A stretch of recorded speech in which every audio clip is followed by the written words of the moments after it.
Hello and welcome to my channel. Say hi to a happy day. In this channel, I would like to share tales and stories I personally picked and are my kids' favorite book stories. Let's enjoy listening while I read to you a story, The Three Golden Apples. Hercules was a great hero known both for his strength and kindness.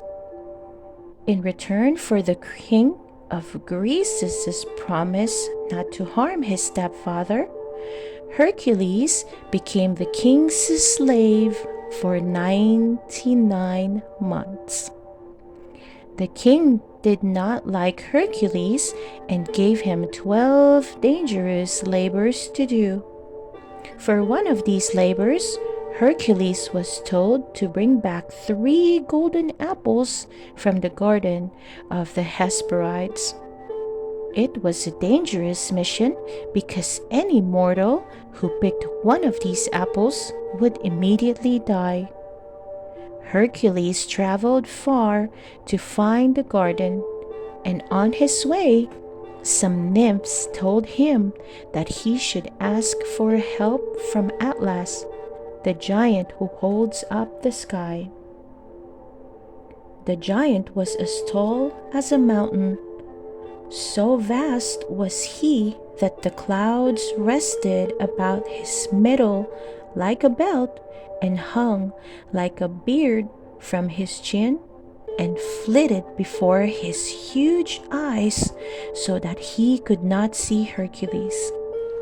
And, most wonderful of all, the giant held up his great hands and appeared to support the sky, which, so far as Hercules could see, rested on his head.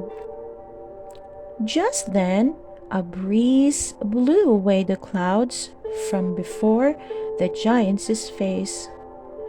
Poor fellow, he had evidently stood there a long while. An ancient forest had been growing and decaying around his feet, and oak trees 6 or 7 centuries old had sprung from the acorn and forced themselves between his toes. The giant now looked down from the far height of his great eyes, and seeing Hercules, roared out in a voice that resembled thunder, "Who are you? Down at my feet there." "I am Hercules," thundered back the hero, "and I am seeking for the garden of the Hesperides. I am Atlas, the mightiest giant in the world, and I hold the sky upon my head." "So I see," answered Hercules. "But can you show me the way to the garden of the Hesperides?" "What do you want there?" asked the giant. "I want 3 of the golden apples," shouted Hercules, "for my master the king." "There is nobody but myself," quoth the giant, "that can go to the garden of the Hesperides and gather the apples. If it were not for this little business of holding up the sky, I would make half a dozen steps across the sea and get them for you." "Is the sky very heavy?" Hercules inquired. "Why, not particularly so at first," answered the giant, shrugging his shoulders. "But it gets to be after 1,000 years." "And how long a time," asked the hero, "will it take you to get the golden apples?" "Oh, that will be done in a few moments," cried Atlas.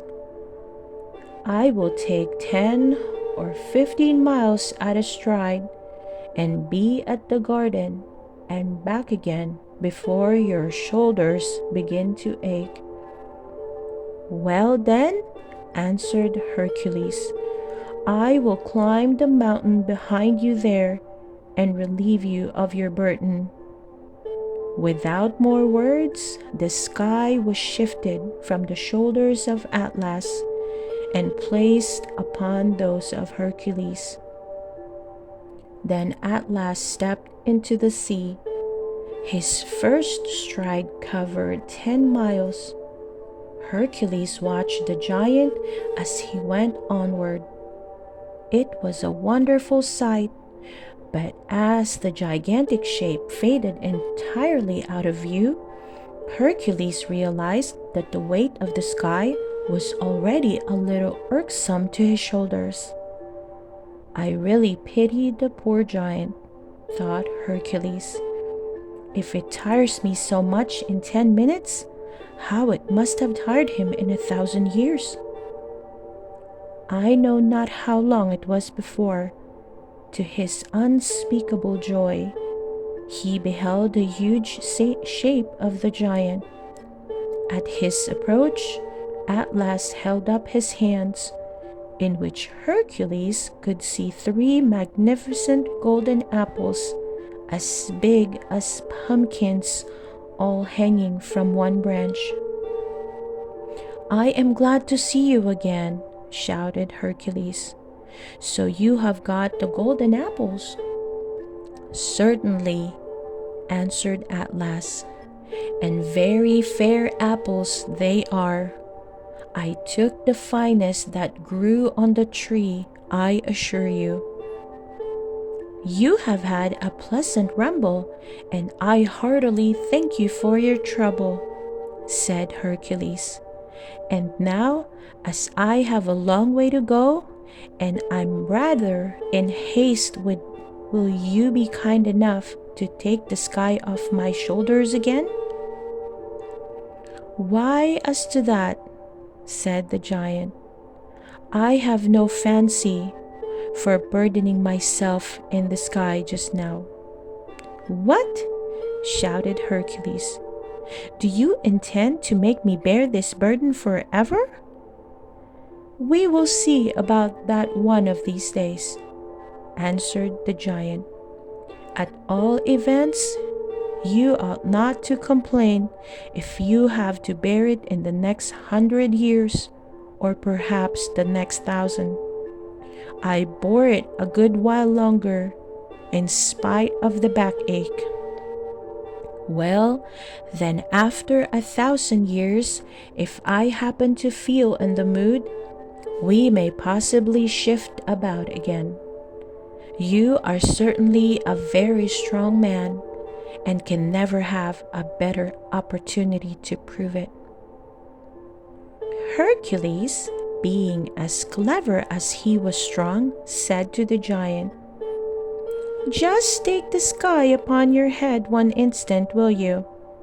I want to make a cushion of my lion's skin for the weight to rest on. It really chafes me and will cause unnecessary inconvenience in so many centuries as I am to stand here." "That's no more than fair, and I'll do it," said the giant. "For just 5 minutes then, I'll take back the sky. Only for 5 minutes, remember. I have no idea of spending another 1,000 years as I spent the last. Variety is the spice of life, I say." Ah, the thick-witted old rogue of a giant! He threw down the golden apples and received back the sky from the head and shoulders of Hercules unto his own, where it rightly belonged. And Hercules picked up the 3 golden apples and set out on his journey homeward. And there stands the giant to this day, or at any rate there stands a mountain as tall as he, which bears his name. And when the thunder rumbles, we may imagine it to be the voice of the giant Atlas bellowing after Hercules who tricked him. The end. I hope you enjoy listening to the story of the three golden apples. Please don't forget to hit that like button and subscribe to listen to more of our favorite book stories. See you soon!